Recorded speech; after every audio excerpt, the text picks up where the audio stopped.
Então, boa tarde. Hoje é dia 7 de dezembro de 2023, né?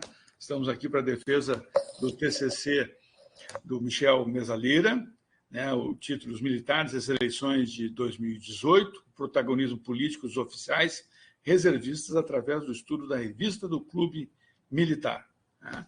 Então, Márcio, queria agradecer pelo teu aceite, né? Fazer parte dessa banca para examinar a monografia do Michel, né? E agradecer também ao público aqui presente, né? Eu vou ser o Scorsese da tarde para fazer, né, a parte do cinema aqui, né? Então, assim, embora eu não tenha gostado desse último filme dele, eu acho que é uma sacanagem com os indígenas e faz uma apologia do FBI, né? Fica gravado aí, né? Bom, mas vamos lá.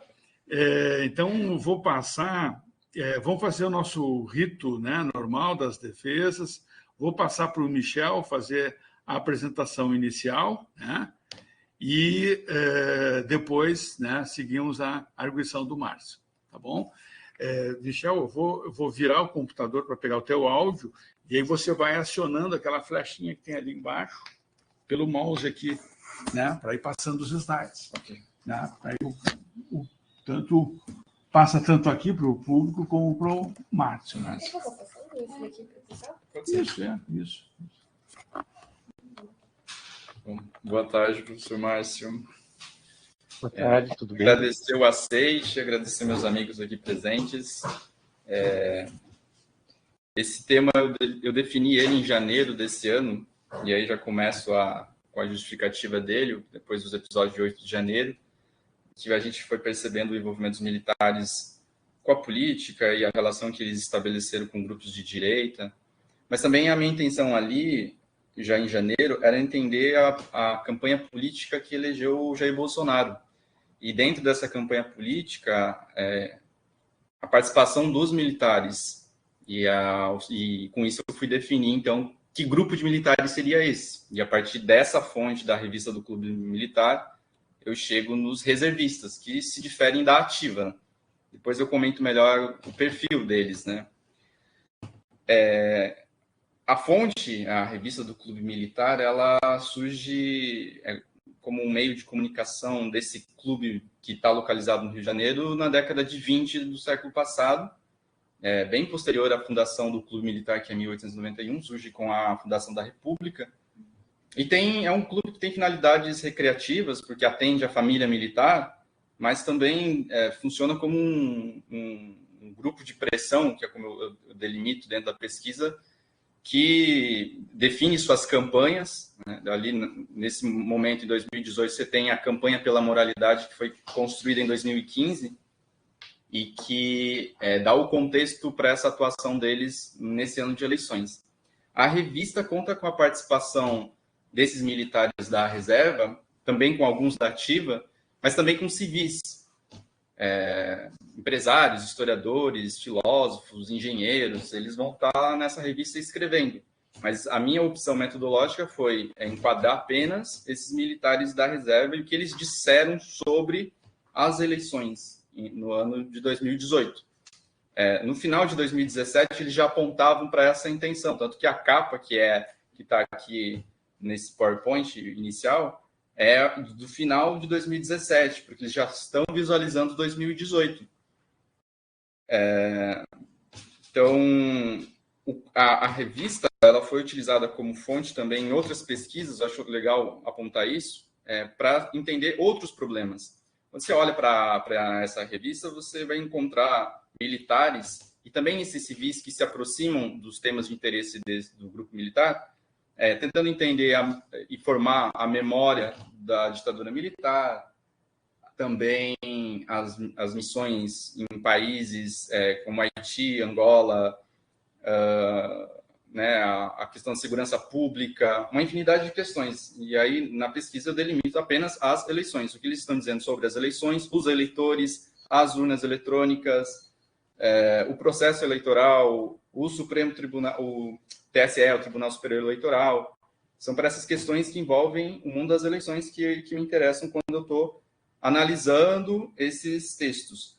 A partir disso, eu delimito quais são esses oficiais da reserva que eu vou analisar. A partir disso, com os nomes, eu faço aquele estudo de biografia, entender o que os aproximava. Então, esse tipo de fonte foi utilizada já, por exemplo, pela Sonália Oliveira, para entender o pré-ditadura 64, a Andréa Oliveira para entender o pós-ditadura, e é interessante porque a Andréa vê que no pós-ditadura eles não estão com um certo protagonismo político, eles estão mais resguardados, e nos anos 90, paulatinamente, eles vão se atentando para algumas questões, por exemplo, a revisão da anistia e os crimes cometidos na ditadura. Dentro dessas estratégias que eles vão definindo, dessas campanhas, e a Rosiane Cerqueira faz um trabalho mais recente com esse grupo e com essa mesma fonte, que é a Comissão da Verdade. O que a visão desses oficiais sobre o trabalho da Comissão da Verdade, ali no final de 2014 e 2015. Então, o meu TCC, para quem está aqui acompanhar e entender, após a introdução, eu fiz um capítulo que ambienta quem está lendo ao que é o Clube Militar, depois um perfil dessa revista do clube e também já apontando para algumas características que são importantes de entender. Né? Até 2010, essa revista ela só circulava entre eles, internamente, e no formato físico. Depois, ela começa a adotar um estado híbrido. Então, se abre para os civis e há algumas versões digitais. 2016 para frente, ela vira só digital de acesso público, amplo. Então, é um pouco por isso também que eu consigo ter esse acesso mais facilitado a esse tipo de fonte, né? Diferente dessas pesquisadoras, como eu citei há pouco, que elas tiveram que ir atrás dessas fontes em loco. Então, depois de fazer isso, ainda nesse primeiro capítulo, eu tento traçar as relações entre esse grupo da reserva e a ativa. E aí eu uso principalmente como fonte o livro de memórias do comandante Vilas Boas. Esse livro é feito pelo Celso Castro, que é antropólogo militar lá da FGV. E ali você tem uma série de questões que o comandante trata, mas o que me interessa aqui é o que ele tem a dizer sobre o que o Exército e a sua estrutura, o seu Centro de Comunicação Social do Exército, o Secomsex, e esse alto comando que tem na figura do comandante Vilas Boas, pensar uma estratégia de comunicação do Exército. Então, eu não consigo desvincular em 2018 o que esse alto comando, a ativa, está estabelecendo como estratégia de comunicação, porque claramente ali eles querem ter contato com jornais, com jornalistas, e os seus textos serem replicados o máximo possível. Por isso também que esses textos que eu estou analisando eles vão aparecer na Folha de São Paulo, na Veja, e também muitos portais, canais de direita, inclusive da viúva do brilhante Lúcio, torturador reconhecido pela Comissão da Verdade, em que alguns textos que estão circulando ali dentro estão também dentro desse canal. Então, é isso, essa relação entre ativa e reserva. E no final, eu delimito ali quem são esses militares. Daqui a pouco eu entro melhor nisso. No segundo capítulo, eu já trato do conteúdo desses textos, né? Tentando recuperar, né, uma linha temporal que vai do início de 2018, quando se levantam a possibilidade de outsiders, alguns candidatos fora do meio político, já que é um discurso da antipolítica, e como superar isso, e sempre como solução a essa crise política do nosso país, a solução que vem dos militares, pelos seus valores, pela sua moralidade, pelas suas características, pela sua visão de mundo. Isso sempre aparece do início ao final nesse ano. E eu dedico um pedaço específico para tratar do discurso negacionista das urnas eletrônicas. Né? Eu tento mostrar ali no final que aquela discussão já às vésperas das eleições de outubro, quem está alimentando ou contribuindo a alimentar esse discurso negacionista da fraude das urnas eletrônicas são os militares. Não só com textos, mas também com alguns eventos que eles realizam. E isso também é algo importante que eu consigo identificar com o TCC, que é a relação entre o clube militar com o clube naval, e também entre o clube militar e outros grupos de direita.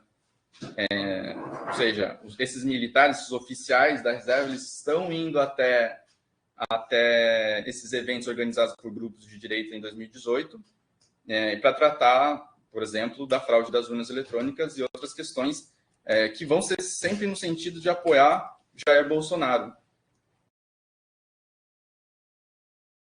Vou passar aqui. O próximo, aqui é só para situar que em 2018 o clube é importante porque no início de 2018 o Hamilton Mourão sai da ativa, vai para a reserva e assume, sem nenhuma concorrência dentro do clube militar, a presidência desse principal clube de reservistas do Brasil.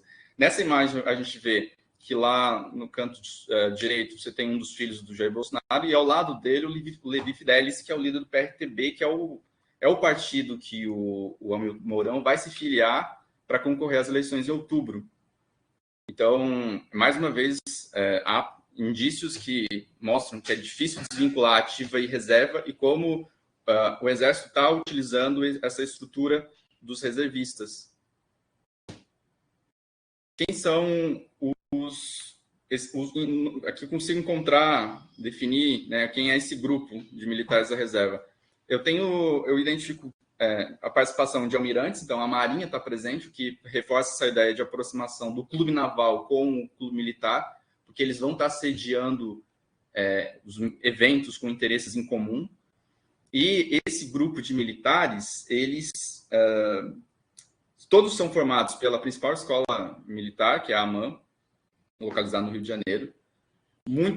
Alguns deles foram líderes da própria AMAN, da ECM, que são escolas de formação de militares. Foram secretários, ministros no passado, ou seja, têm carreiras dentro do próprio Estado. E por isso que eu acho que eles se enquadram dentro desse conceito de elite do Exército.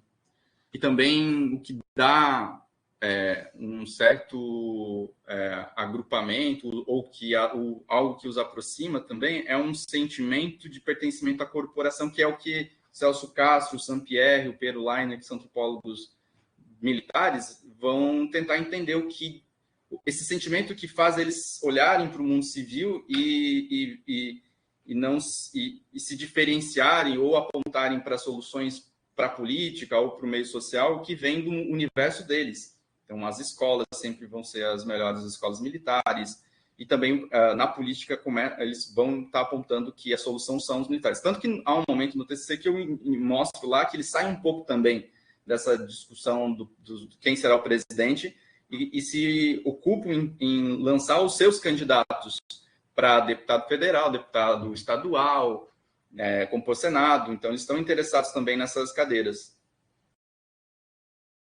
Aqui é para mostrar, né, o pertencimento tanto do Jair Bolsonaro quanto do Hamilton Mourão, com as suas carteirinhas de associados, o seu pertencimento também a esse mesmo clube, o clube militar. O Bolsonaro já quando era da reserva, em 89, e o Hamilton Mourão quando ainda era da ativa.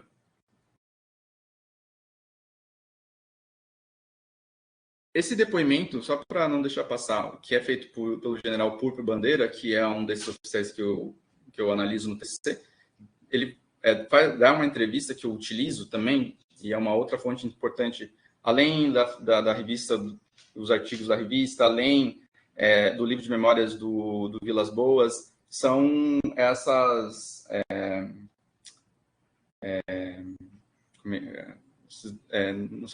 entrevistas ou palestras que eles estão dando em vários lugares do Brasil e que ficam disponíveis no YouTube dentro desse contexto das eleições. E aqui é uma delas que ele reconhece. Nós que ajudamos modestamente a eleger Jair Bolsonaro. Esse é o livro de memórias que eu utilizei, do Comandante Vilas Boas. Além dele, há alguns livros importantes que têm saído, por isso que eu dialogo com alguns jornalistas, com cientistas políticos, aqui e ali alguns historiadores para entender o contexto de 2018. Esse que eu estou citando aqui no slide, o Fábio Vitor, é um jornalista que consegue recuperar um pouco dos bastidores e é importante também aqui no TCC, porque dá o tom da intenção do grande mudo, como eles ficaram conhecidos depois do fim da ditadura, ou seja, eles se resguardam, mas o grande mudo começava a falar. Então, eles vão utilizar, e reconhecidamente eles dizem, o Vilas Boas está afirmando isso, o Richard Nunes, pro líder do SECONSEC, Centro de Comunicação Social do Exército, está reconhecendo essas estratégias, essa necessidade de comunicar as ideias do Exército no espaço público. Eu quero terminar apresentando um pouco dos dados, então, que eu encontro nesses textos, né? Como eu disse, eu faço uma recuperação um pouco temporal de 2018, em que eles tentam, no início, se distanciar já do Michel Temer, que era então o presidente, cogitam aqui e ali alguns nomes, como Sérgio Moro, o apresentador Luciano Huck, e isso, aos poucos, vai desaparecendo. Isso vai desaparecendo e cada vez mais vai ficando claro um antipetismo, então, e a vinculação também do PT e também outros partidos de esquerda, as ORCRIM, como eles chamam, que são as organizações criminosas. Aqui eu tento estabelecer um diálogo com um historiador que é o Pato Samota, que também tem tentado entender essas ligações da direita, a direita produzindo essas ligações entre esquerdas e essa ideia de que são organizações criminosas. Permeia do início ao fim o discurso do nós contra eles, o que se liga com um apoio do começo ao fim do que está acontecendo nas ruas com os bolsonaristas. Depois daquele episódio dos bolsonaristas estarem nos quartéis, na frente dos quartéis, com o seu QG, e eles, em momento algum, apontam algo diferente de não apoio, e, inclusive, aquilo que se levantava, a possibilidade de um golpe nas eleições. Assim, eles não negam essa possibilidade. Sempre é um discurso dúbio, mas sempre demonstrando um claro apoio a essas pessoas que estão nas ruas, pedindo que os militares façam alguma coisa, pedindo que eles deem um golpe. E eu acho que, daí para fechar essa minha apresentação, está um pouco relacionado com criar essa ideia de que as urnas estão fraudadas, ou que o Estado está repleto de pessoas vinculadas às esquerdas, socialistas, inclusive dentro do Tribunal Superior Eleitoral. Então, eles vão criando esse tipo de discurso, como eu disse, não só dentro dos textos, mas nesses eventos internamente entre eles, esses reservistas, mas também ligados a vários grupos de direita. E esse discurso, ele é bem tramado, como eu tento, quem for ler vai enxergar, que eu tento entender como é que eles estão produzindo esse tipo de discurso, que ele é qualificado, mas ele é uma negação da realidade. Você tem engenheiros militares, principalmente nesse aspecto, participando dessa discussão. O que é contraditório? É que desde a criação das urnas eletrônicas do Brasil, os militares, os engenheiros militares estão participando, da criação dessas urnas, e nos anos anteriores, em 2017, quando você está fazendo aquele estudo das urnas eletrônicas, fazendo o teste, os militares participam e eles sabem disso. Eu coloco em algum momento que o próprio general Mourão sabe disso e ele declara isso num evento organizado para esses militares reservistas, que ele está tranquilo em relação a essa possibilidade de fraudes, porque eles estão trabalhando com essas urnas. Então, para concluir, eu acho que é importante uma pesquisa essa pesquisa que tenta ajudar a entender essa campanha que elegeu o Bolsonaro, desfazer um pouco essa mistificação de que foi uma campanha com baixo orçamento, que ela foi apoiada pelas massas com um celular na mão, sem nenhum tipo de estrutura, porque se você pega os dados que estão oficialmente declarados no Tribunal Superior Eleitoral, de fato você tem uma fotografia torta, porque seria uma chapa com baixíssimos orçamentos comparados ao PT ou ao PSDB. Então, entender essa campanha que ajudou é um aspecto, dentre outros possíveis para entender a eleição de Bolsonaro, e coloca, eu acho, a responsabilidade dos militares, e aqui um grupo específico que são esses reservistas, que eram, digamos, impedidos, seriam formalmente impedidos pelo TSE ou pelo próprio regimento que normatiza, né, a atuação dos militares. Então, eles têm essa responsabilidade pelo que aconteceu em 2018 e pela produção de alguns discursos negacionistas. Essa é a minha intenção, eu acredito, com esse TCC. Eu quero agradecer, né, o professor Paulo, que orientou a pesquisa, e por todos esses anos ao lado dele, que me ajudou a formar um historiador, um jovem historiador aqui. Eu quero agradecer ao professor Márcio por ter aceito a participar da banca, a ler o trabalho. Fico feliz por isso e agradecer a presença aqui da Carol, da Alice, da Thaís, do Rafael, da Pamela. E vamos conversar agora.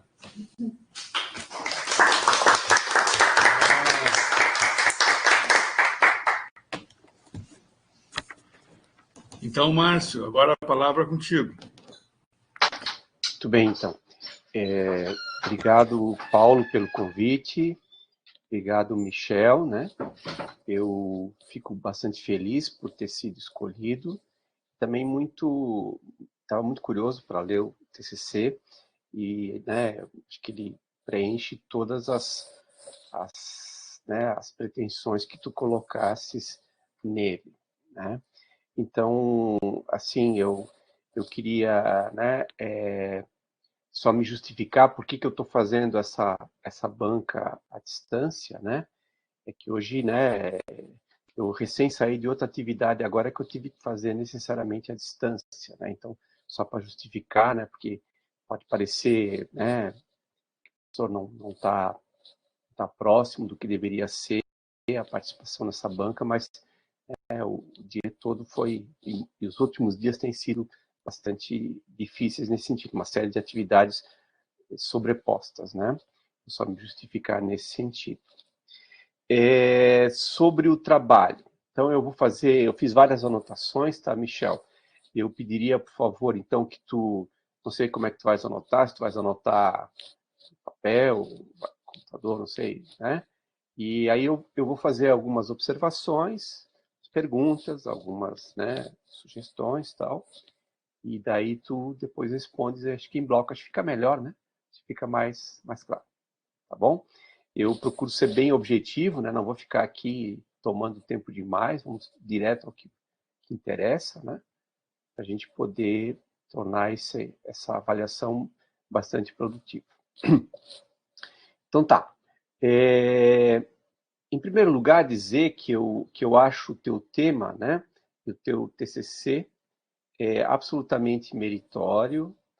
Eu acho que uma coisa muito interessante no teu trabalho que tu és bastante direto, tu é bastante claro, né?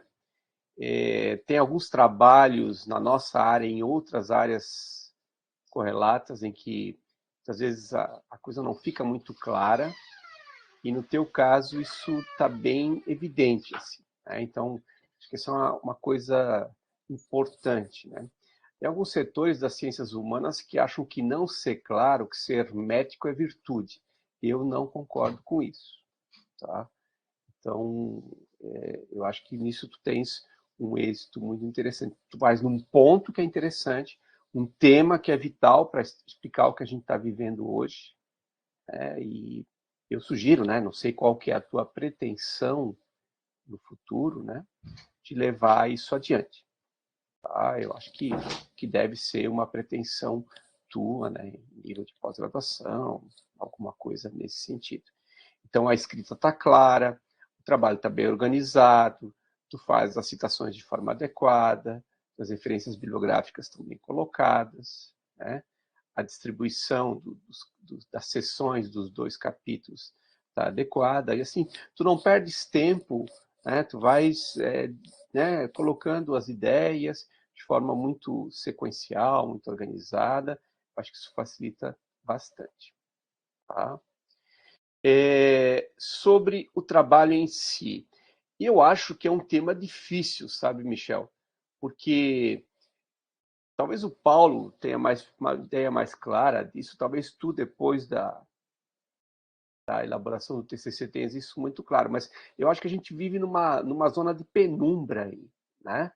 Tem várias coisas que, né, por mais que a gente tenha intuições, por mais que a gente tenha percepções, por mais que muitas pessoas tenham estudado, essa zona cinzenta ali de 2016 até agora, ela tem vários problemas aí, né?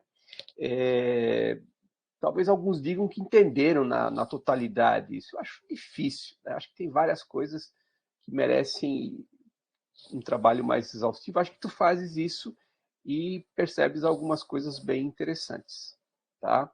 Então, assim, dito isso, eu queria te fazer algumas perguntas, né, que são mais pontuais, e depois uma avaliação mais final do trabalho, assim, né, do que tu queres colocar. Por exemplo, no capítulo do Clube Militar, tu falas da origem dele. Tu diz que é final do século XIX. Eu acho, tá, Michel, que tu poderias ali contextualizar um pouquinho melhor. Eu sei que não é teu objetivo, né? Mas, assim, qual é o contexto dessa criação? Tu falas rapidamente. Mas, assim, como é que o Clube Militar nasce como projeto, né? Em que contexto? Eu acho que isso muda bastante também. Então, talvez só uma coisa que tu pode fazer rapidamente, por favor, né? Entenda bem, assim, eu não estou aqui para dizer que tu tens que fazer mais 200 coisas no teu TCC. Eu sei que tu nem tens tempo para isso. Então, o meu papel aqui é de alguém que vai olhar para o teu trabalho, vai tentar contribuir para que tu possas avançar. Mas, assim, não me entenda que você tem que refazer coisas, não. Talvez incluir alguma informação, uma nota, mais um ou dois parágrafos, né, para que você não fique... É desagradável quando a banca chega e diz, olha, você tem que fazer 300 alterações, o trabalho... Não, não é o caso. Né? Você precisa, talvez, avaliar algumas coisas, incluir outra informação, né? Mas não de maneira nenhuma né, alterar isso de forma drástica. Então, essa é uma coisa que eu queria te perguntar. Outra coisa que salta à vista, né? Tá, tu escolhesse o Clube Militar. Por quê? Né? Porque é uma instituição representativa. Ok. Mas por que ele e não outro? Né? Assim, me ocorreu, tá? Né? Não sou especialista nisso, acho que tu sabes isso melhor do que eu. É o Clube Militar, mas poderia ser a ESG. A ESG tem outra função. Né? Então, assim, o que te faz acreditar que o Clube Militar tem essa relevância? Porque às vezes a gente faz isso, tá? Eu acho que tem, mas eu estou querendo ver o que tu vai me responder, tá? Porque às vezes a gente constrói uma imagem sobre uma instituição e às vezes ela não é isso. Eu acho que é, tá? Eu acho que tu me convencesse. Mas talvez seria legal te ouvir um pouco sobre isso. Ok? Outra coisa que eu queria te perguntar, vamos lá,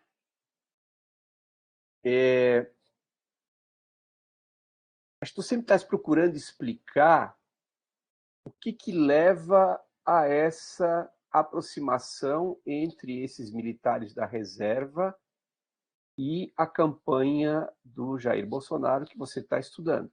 Você tenta mostrar que há uma correlação. Eu acho que ela existe mesmo. Eu não sei se ela é tão ampla como tu queres colocar. Às vezes parece isso, tá? Não sei, né? Às vezes parece que sim, às vezes parece que não. E aí uma das coisas que me saltou à vista, né, quando tu vai já comentar o teu item 2.2, quando estás falando do Vilas Boas, das estratégias de comunicação do Exército, aí tem um ponto que tu comentas, né, sobre a visão dele acerca dos temas de interesse das Forças Armadas, né, que envolveriam justamente, né, o recurso, né, de financiamento das Forças Armadas e que, né, esse recurso estaria ameaçado supostamente por partidos que não têm essa percepção. Mas assim, até onde eu lembro, e acho que tu sabes isso melhor do que eu, nos governos do PT, no primeiro momento, e até agora, porque recentemente houve uma nova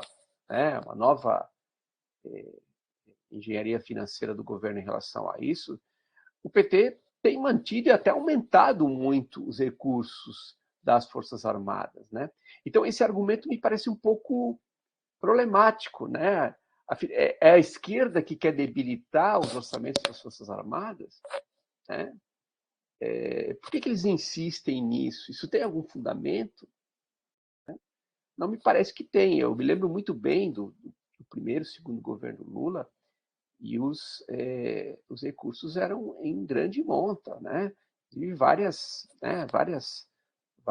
recursos bastante substantivos nesse sentido. Então, eu acho que tem algum problema aí, né, que talvez no futuro, ou lendo mais bibliografia, tu possas esclarecer melhor, né? Eu acho que esse é um barulho constante nessa relação. E até onde eu entendi, o teu TCC que é justamente averiguar isso. O que faz, né, esses militares terem essa percepção, e tu vai dizer que é uma percepção bastante substantiva de uma boa parte deles, né, em relação a isso. Outra coisa que eu queria te perguntar é sobre a tua percepção acerca do que é dito e o que não é dito, né? Tu próprio dizes isso no TCC, em determinado momento, que os militares falam, mas eles escrevem, mas eles, por ofício, eles muitas vezes não querem dizer exatamente o que pensam. É um jogo, inclusive, com civis, né? A ideia de não dizer exatamente. Então, como trabalhar com isso, né? Das coisas que tu colocaste no TCC, acho que tem muitas coisas bem claras, né? O que não está, no que eles usam essa capacidade deles de se esconder através de observações que não são tão diretas assim. Esse mudo, né, que é uma metáfora que eles usam, acho que é uma coisa que, né, faz a gente pensar. Eu acho que é importante para trabalhar com eles, né? Nos últimos 2, 3 anos eu tenho escutado pesquisadores que têm trabalhado com isso, diz que é um desafio realmente trabalhar com eles. O espírito de corporação, o espírito, né, de unidade, que é muito forte nas 3 Forças Armadas, eu acho que está presente nisso, né? Então, se tu pudesse talvez detalhar um pouquinho sobre isso, eu gostaria, tá? Uma coisa que me surpreendeu da forma, né, bastante problemática, e aí eu acho que é um problema grave, né? Eu descobri que Aécio Neves é um Fabiano, né? Como é que é? Fabiano, né? Não, aí assim, aí realmente, né, fica difícil, né? Aécio Neves, um socialista fabiano, olha, né, assim, então eu acho que o universo que eles estão enxergando está um pouco próximo da borda da Terra plana, né? Então, né, porque para ver o Aécio chegar a ser socialista, só realmente caindo da borda, né, para enxergá-lo dessa forma. Acho que assim, mas isso também diz muito sobre uma certa leitura, né, muito estranha, né, que eles fazem, né, disso. Isso me chamou bem a atenção, a classificação que um dos generais faz, né? Então, assim, é bem sintomático isso. E aí tu vais em frente, falas dos trabalhos deles, dos artigos, como é que eles se posicionam, da articulação junto às mídias, né? E aí eu vou ao encontro, mais ou menos, do que é a tua, né, essa avaliação mais geral do teu trabalho, né? Porque tu tentas mais ou menos explicar isso, né? O que faz os militares embarcarem nessa percepção. Eu acho que um pouco é isso que tu queres colocar. E tem algumas coisas que tu citas que talvez tu não tenhas tido tempo, não é teu objetivo nesse momento, mas acho que são indicativas disso, né? Uma dessas coisas, e acho que isso seria importante averiguar no futuro, é justamente a ideia da proximidade dos militares brasileiros com o treinamento nos Estados Unidos, né? Eu acho que essa é uma coisa que talvez vai revelar muito da agenda deles em relação né, a várias coisas, tá? Então, eu acho que esse é um elemento que talvez reflete um pouco essas aspirações deles, né? Que sempre me causaram muita espécie, né? Teoricamente, os militares são, né, representantes de um nacionalismo, mas no caso deles é uma coisa muito estranha, né? Porque eles estão intensamente ligados a essas parcerias, a essa cooperação com militares americanos. Me parece que compraram de forma abundante, né, vários desses elementos. Então, verificar isso. Outra coisa que eu acho que é importante averiguar para entender a posição deles é a ideia de famílias de tradicionais militares, né?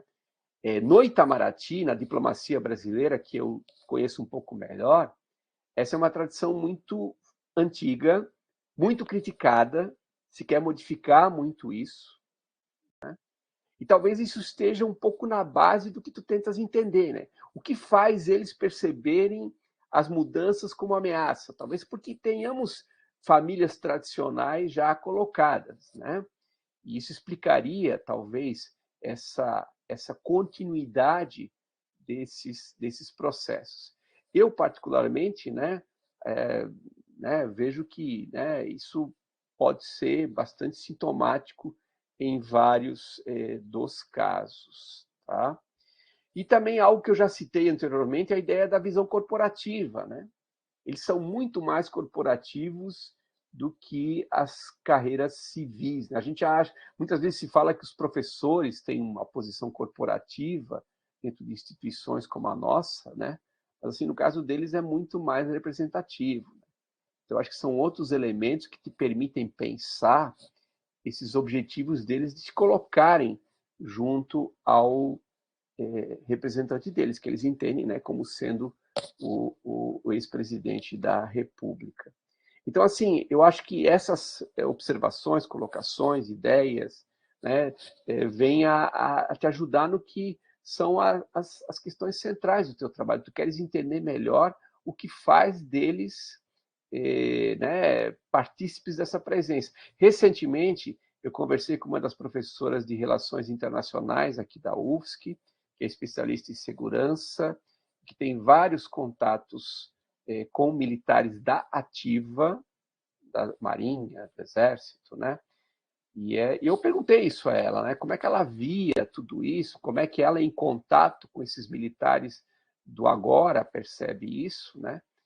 E ela me declarou nesse ano agora, né, a partir de contatos feitos com eles, que eles estavam bastante ressentidos, né, da, da leitura muito negativa que se fez esse ano, né, do que aconteceu com o Mauro Cid, com o pai dele, né? Então, isso demonstra, né?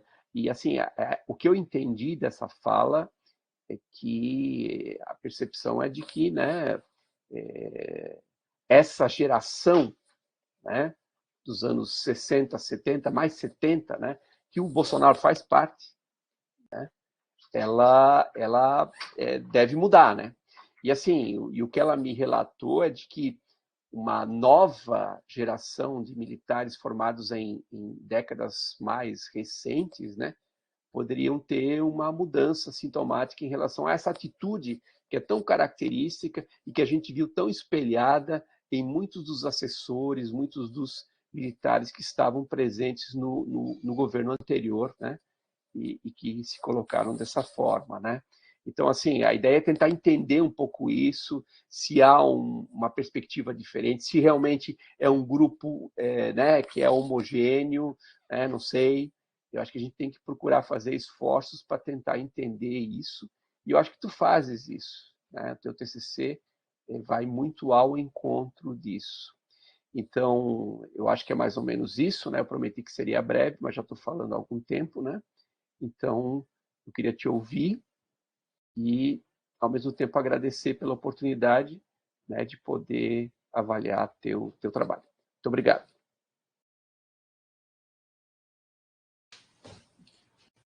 Obrigado, professor. Obrigado pelos comentários. Algumas coisas eu havia pensado no começo. Eu vou tentar aqui também ser o mais sucinto, breve possível, até para entender um pouco das exclusões que a gente vai fazendo ao longo da pesquisa. E concordo que há pontas ali, o professor Paulo também vai concordar, que há pontas ali no TCC que a gente conversou, eu e o Paulo, sobre isso, que poderiam, se fossem mais exploradas, ajudar a compreender essas intenções, né, e essa ida deles no meu caso aqui, 2018, a campanha política, mas uma série de outras aparições, né? O Grande Mudo, ele se encerra e começa a falar. Bom, eu anotei algumas coisas aqui, quero apresentá-las rapidamente, então. Eu acho que faz sentido. O primeiro ponto é a contextualização do clube militar, do surgimento do clube militar, porque eu tentei retirar demais para não fazer aquela contextualização de 20, 30 páginas, cansar quem vai pegar a pesquisa, para lá na frente encontrar o que eu realmente vou estar fazendo. E eu acho que eu tirei demais. Tentei dar ali um foco em 2018, mas eu concordo que isso é importante para situar para além, ali quando eu uso o estatuto, para quem está tendo contato inicial com um clube desse, né? Lá tem as atividades recreativas, vão as famílias, tem piscina, tem baile, tem música, enfim, é um lugar que acolhe essa família militar, né? Então, ter um olhar mais histórico para isso, né, lá para a fundação, como era, que mudou, eu acho que isso é importante, eu concordo e vale, e eu vou tentar incluir nessa reescrita agora. Por que o clube militar e não outros? Eu acho que tem eu tentei ali na apresentação trazer o Mourão, que eu acho que explicita um pouco, né, é uma figura grande, assim, que vai estar assumindo dentro do clube militar. Então, é um olhar deles, que o clube dele é relevante e eles vão colocar um peixe grande para assumir a liderança desse clube. Eu posso dar outras respostas, sei lá, o clube militar, ele é, né, desde a redemocratização, ele é sede de outros tantos grupos que vão se unir. Inclusive o Bolsonaro, nos anos 90, ele está lá no clube com outros grupos que vêm Fortaleza, Brasília, inclusive em Santa Catarina tem um grupo, eu não vou lembrar o nome, que cria um desses clubes formados por militares da reserva e que vai estar lá pensando em conjunto os seus nomes para essas campanhas de colocar a gente na política. Eu acho que é em 93 ou 94 tem, junto com o Bolsonaro, que eles fazem esse movimento. Não sei dizer exatamente por que eles se reúnem lá dentro do clube militar para fazer esse tipo de trama. Dar uma resposta assim, eu não consigo. Mas que eles fizeram e fazem, isso a gente observa. Assim como a relação entre, né, Marinha e o Exército.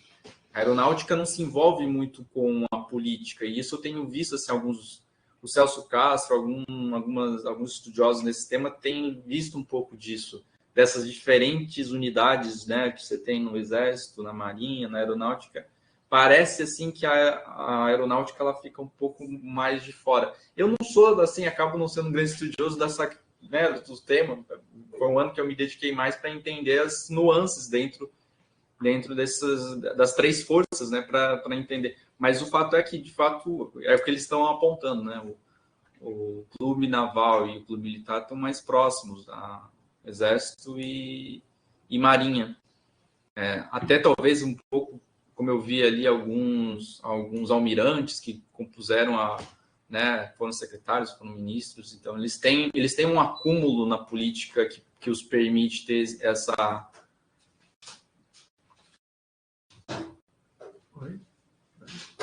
O terceiro ponto aqui é a correlação entre a campanha de Bolsonaro e os militares.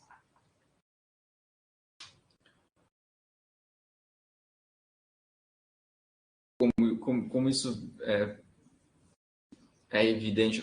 Quando eu estava fazendo pesquisa, eu ficava pensando, será que os militares, eles... É só nessa pesquisa? Porque quando a gente foca em 2018, parece que é só 2018. Mas aí você começa a pensar, mas só 2018 que os militares se envolveram em campanha, né, na política, fizeram campanha, participaram? Eu vejo que não. Enfim, eu não estou trazendo para mim mérito de ver isso... Assim, eles já faziam esse movimento lá atrás. Tanto que, mais recente, vou pegar, não preciso nem ir muito longe, em 2014, eles estavam lá declarando apoio até a Marina Silva. Então, usar essa estrutura que existe no Exército para fazer política, eles já fazem isso. Talvez a intensidade tenha sido um pouco diferente em 2018, mas já se fazia. Eu tentei ali no TCC, quem for pegar para ler vai ver, que eu tento dialogar, eu concordo com o professor Márcio, assim, principalmente cientista político, tem uma tendência a fazer umas análises macro e perde-se algumas coisas. A reforma eleitoral é uma coisa que ainda tem se estudado, essa reforma que acontece em 18, e ali eu trago um pouco sem aprofundar muito, porque a reforma eleitoral, os partidos pequenos, eles vão acabar perdendo tempo de TV e outras questões que parecia que o partido do Bolsonaro, do Mourão, PRTB, assim, eles não iam ter condições de concorrer com os outros, que iriam engolir eles. E aí, quando a coisa acontece, a gente tem hoje o resultado, a gente olha, isso não aconteceu, e aí a gente vai tentar entender, o que aconteceu? Por isso que eu falo, a fotografia dos dados oficiais, ela não ajuda muito, vai ter que achar um jeito de explicar isso, porque eu uso um termo ali que eu acho que é usar uma estrutura compensatória, algo assim, dessa fragilidade. Mas é encontrar, porque aquela ali é uma, eu imagino, de outras tantas que eles vão encontrar, né, como saídas porque precisa de dinheiro, precisa de apoio. Na época, a gente vai lembrar, talvez, de alguns jornalistas que iam atrás de empresários, super empresários que financiavam, ajudavam a disparar milhares e milhares de mensagens, e isso principalmente ali já às vésperas das eleições. Eu acho que isso é uma coisa também para se estudar mais. E isso difere um pouco, porque quando estou fazendo TCC, eu pego algumas pesquisas que estão usando Twitter, Facebook. É uma campanha digital, mas às vezes ela perde um pouco o real, assim, parece que a coisa só está acontecendo ali no digital e não tem... Você perde os nomes das pessoas, das empresas que estão fazendo esse trabalho.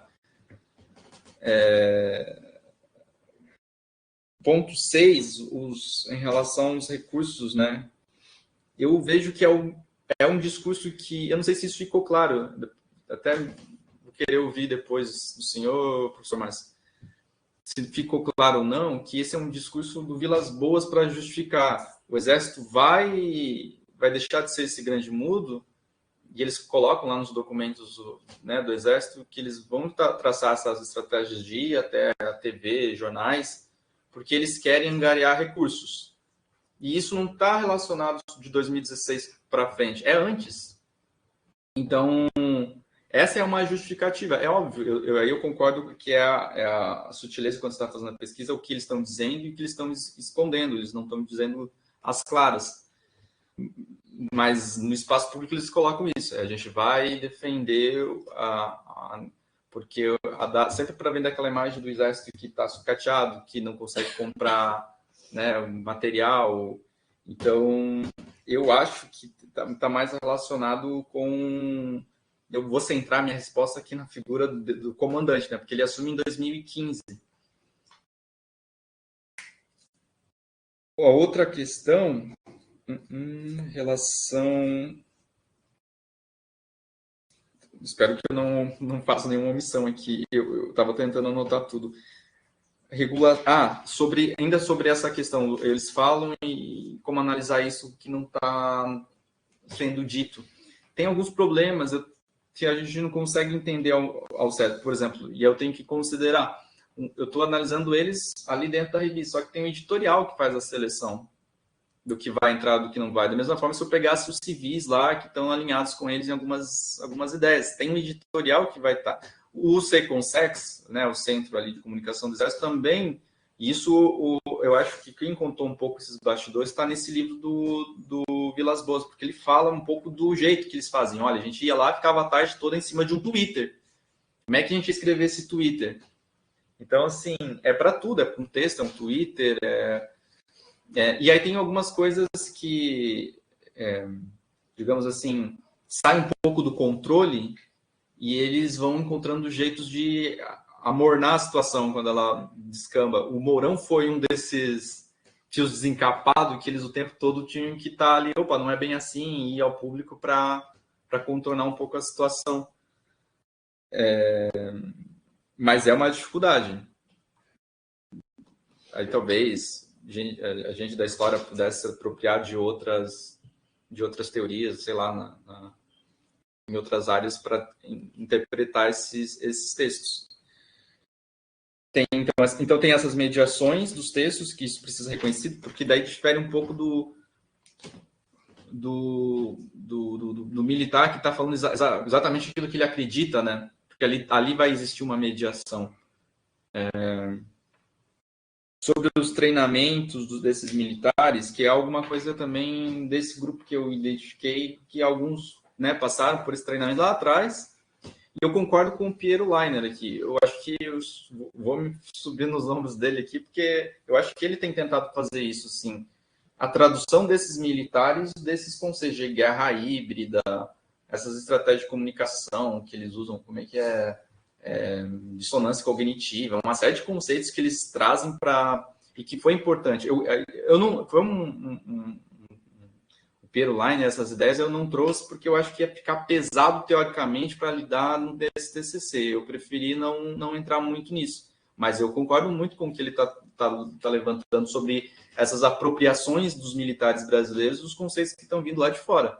E aí não tem jeito, porque eles, ao mesmo tempo que estão tendo esses cursos, eles estão em atividade, estão nessas missões de paz, vão estar lá no Haiti, Angola, outros países, e depois voltam. Inclusive, alguns, eu lembro de uma reunião com o professor Paulo contar, um desses militares que parece ter uma biografia interessante, porque ele vai até Angola como um pastor batista, trabalha lá por 7, 8 anos, algo assim, e depois volta e continua esse trabalho aqui no Brasil.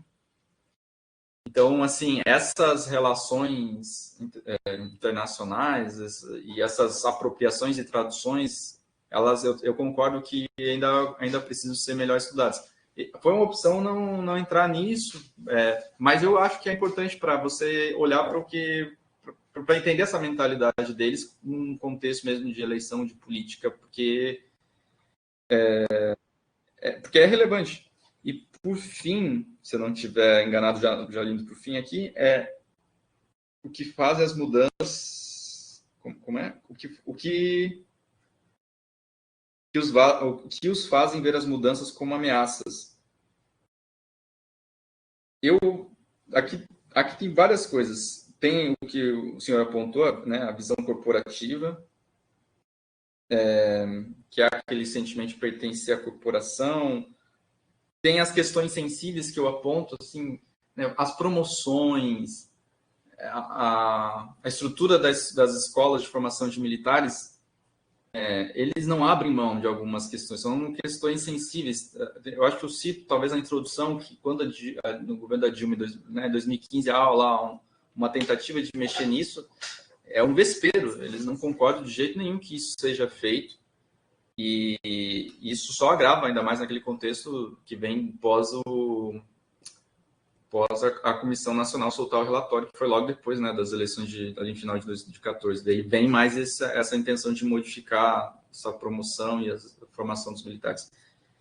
Mais um ponto que aí vai para um outro caminho, que eu acho que é uma pesquisa à parte para entender esses interesses que eles têm, por que eles não não é uma questão só de gosto, é porque há interesses, né? As demarcações de terra, a relação deles com garimpeiros, as licitações de serviços, compra de armas, de material, equipamento, isso tudo eu aqui fazendo meramente um TCC, acho que é um mundo à parte para você investigar e encontrar fontes para trabalhar. Aquele historiador no Rio de Janeiro, como é o nome dele? Francisco Carlos Teixeira da Silva. Eu acho que ele é um dessas luzes assim, para a gente pegar o que ele tem feito, porque ele está olhando para isso, inclusive, né, participou dessas últimas décadas dessas relações entre civis e militares, indo até as escolas, dar aula também.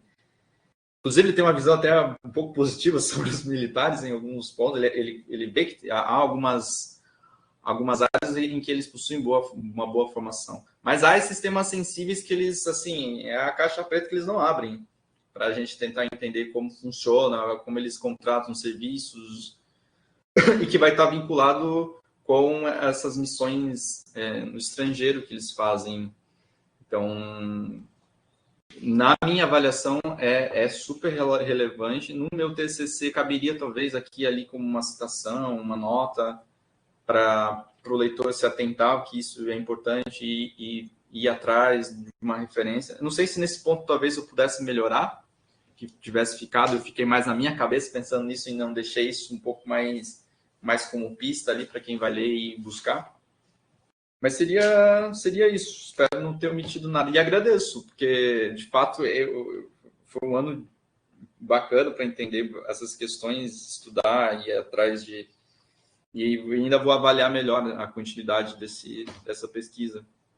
Agradeço porque eu vou continuar pensando bastante sobre essas questões, professor Márcio. Ok, obrigado. É isso aí. Márcio, mais alguma observação? Está satisfeito? Não, tranquilo. É isso aí. Então, eu vou fazer só umas rápidas observações, né? Como eu sou orientador, eu não sou arguidor, né? Mas eu acho que o Michel fez um trabalho bastante corajoso, mesmo, né? Porque se trata de um assunto muito complexo, né? E que ele foi realmente se concentrou, né, no estudo dessa literatura mais especializada sobre os militares, né? Tanto dos antropólogos, cientistas políticos, alguns historiadores, poucos historiadores, né? Sim. Mas e também assim, eu até vejo que ele nem usou no trabalho tudo que leu, né? Assim, muitas coisas ele... Porque assim é claro que tinha que fazer sentido com a análise da fonte escolhida, né? Que foi a revista. Isso deu um escopo, né? Do TCC, e eu acho que foi bom ter esse escopo, porque a possibilidade de dispersão é muito grande, né? Um tema assim com tantas ramificações, né? E eu acho que, bom, cumpriu, né? Com aquilo que a gente espera de um TCC, né? Que é o domínio da literatura sobre o tema, né? Uma experiência de reflexão sobre a pesquisa histórica e sobre essas fontes que foi feita, né? Um trabalho também sobre o tema absolutamente relevante, né? E eu acho que é um dos maiores problemas do aparelho de Estado no Brasil hoje, né? Isso é um problema não resolvido, né? Então, assim, a gente tem um exército que praticamente continua encapsulado na Guerra Fria, né? Então, assim, o discurso anticomunista que tinha no tempo da Guerra Fria se mantém, né? E parece que evoluiu, né?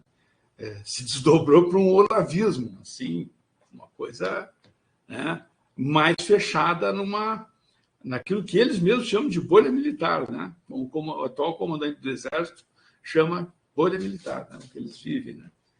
Então, assim, é uma bolha, mas é uma bolha de gente armada, né? Com tanque, com tudo, né? E tal. E que com uma grande capacidade de influência, né? Acho há há claramente, né, um protagonismo político, né, explícito, né, e eu vi uma vez um debate do Pero Leiner com o Coronel Pimentel, que é um dos militares que faz oposição, um dos poucos militares que faz oposição pública, fez oposição pública ao Bolsonaro, né, e está respondendo a vários processos hoje por causa disso, mesmo sendo da reserva, né, ali cai o Estatuto Militar em cima dele, né. O Pimentel usa aquela tese do partido militar, né, ele usa esse termo, né.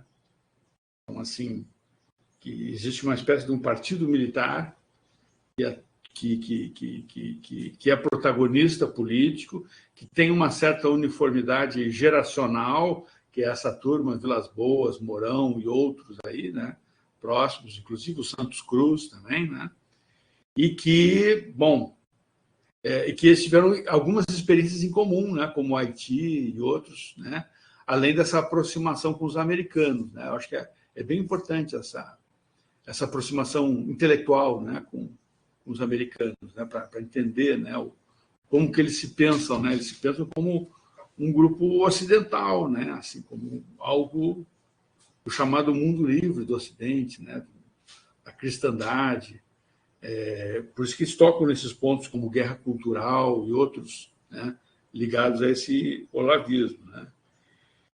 E acho que tem o outro lado também, né, que diz respeito também à política, né, que é o lado dos negócios, né, negócios mesmo, né, a compra de tecnologia, a introdução, a nacionalização de tecnologia, né, tudo isso, né, implica em negócios, né. Eu não vi ainda uma pesquisa de quantos militares são donos de empresas ou de pessoas da família militar, esposas, filhos e outros, né, que são donos de empresas que vendem material para o Exército. Inclusive, o filho do Santos Cruz era um representante do Brasil daquele software israelense, né, de espionagem, né, né, que foi divulgado há pouco tempo, né?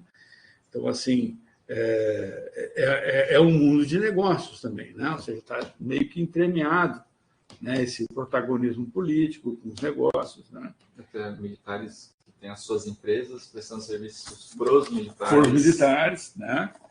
Então, assim, tem...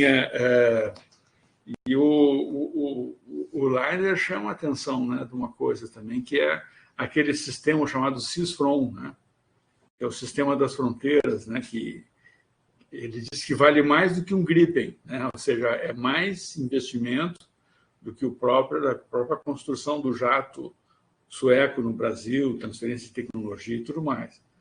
E implica não só em dinheiro para as fronteiras, sob o pretexto de combater corrupção, narcotráfico e contrabando, né? Acho muito estranho, né? Ainda mais quando a gente viu o que correu nos últimos 4 anos, né, nas fronteiras, né? Mas é uma aproximação com o Poder Judiciário, né? Então, acho que a tese do Pero Leiner ela é mais forte em relação ao que pensa o Pimentel. O Pimentel fala num partido militar, já o Pero Leiner fala de uma militarização do Estado, né? Ele usa outro conceito, né? Ou seja, já existia desde a ditadura militar essa vontade, e mesmo antes, né? É um desejo dos militares de tutelarem a República, né? Isso está lá desde o Teodoro, né? E volta nos anos 20, o tenentismo é um episódio, né? Onde isso está colocado, o clube militar está presente. Aliás, foi quando o Epitácio fechou o clube militar que aconteceu a revolta do Forte de Copacabana, né? Eu não quero aumentar essa parte, não. Mas a parte do contextual, eu concordo com o Márcio que alguns parágrafos assim, né, tem que ser colocados, né? Então, acho que assim, mas o trabalho do Michel foi muito organizado, muito focado, né?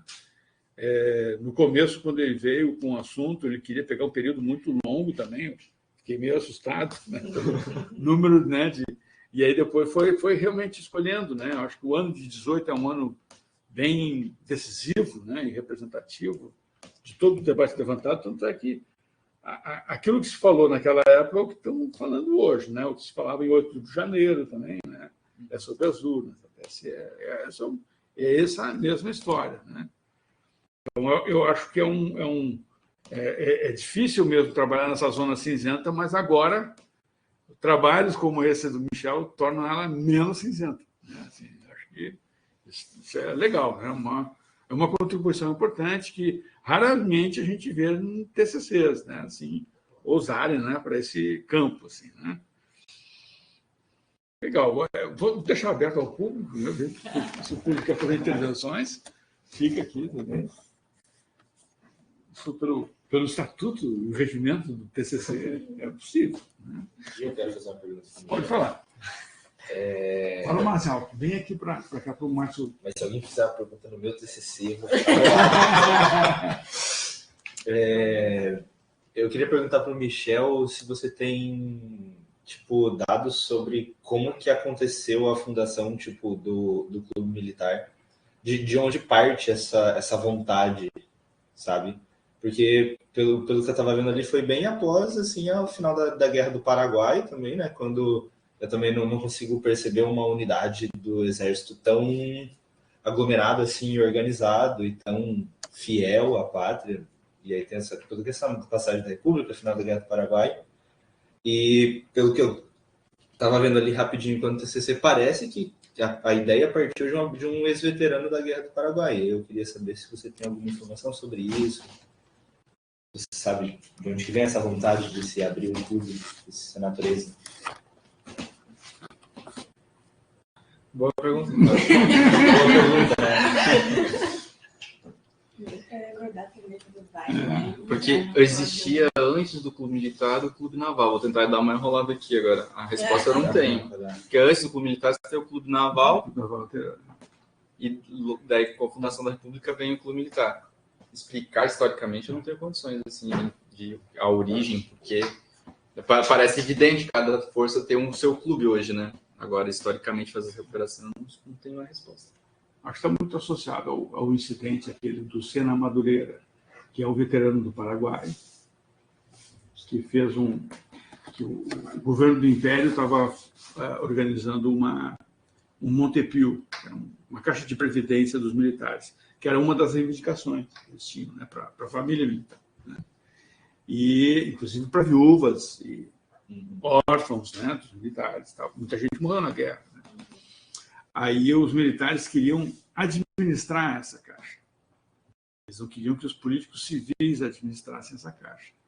E um dos veteranos da guerra se pronunciou na imprensa sobre isso.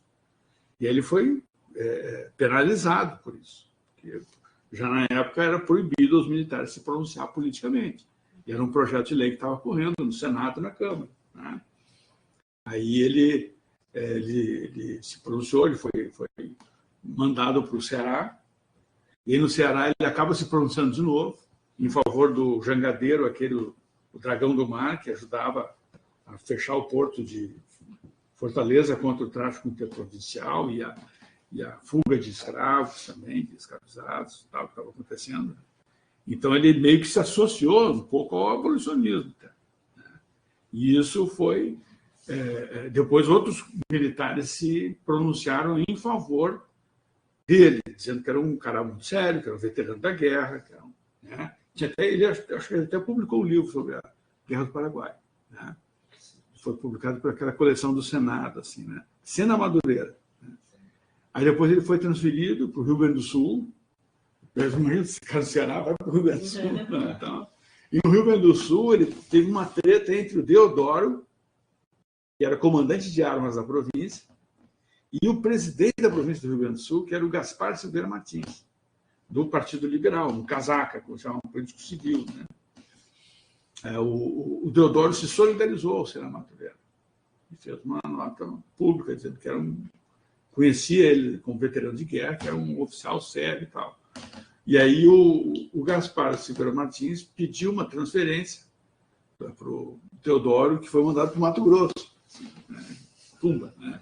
Que era uma forma de penalizar o cara. O Mato Grosso, naquela época, era o fim do mundo. E um milico já meio velhão, como ele, queria ir para o Rio de Janeiro no final da carreira, que acho que é meio que que é parte do plano de carreira, né? Assim, mas assim, claro que eu estou falando desses personagens, né? mas é toda uma geração de militares que se ressentia da diminuição do orçamento e diminuição do efetivo do Exército, que vai acontecendo paulatinamente ao final da guerra, né? O Exército chegou a ter um efetivo de quase 100 mil soldados. E aí depois vai restringir a 20 mil, 14 mil, né? Eles queriam reduzir, porque o Império não tinha orçamento para manter um exército daquele tamanho mesmo, depois da guerra. Só que isso implica em desprestígio, né? Mas vamos... É um outro assunto. Obrigado. Que mais? Aí começa o que o José Maurício Carvalho chama do primeiro tenentismo, né? Tem o primeiro tenentismo lá no início da República e um segundo tenentismo nos anos 20. Ele vai chamar tem tenentes ali. Márcio, eu vou suspender aqui a nossa gravação. Eu vou pedir para o pessoal... Então, a banca se reuniu, né? Vou até mostrar aqui todos. A banca esteve reunida, né? E por consenso, né? Foi avaliado o trabalho do Michel com nota 10.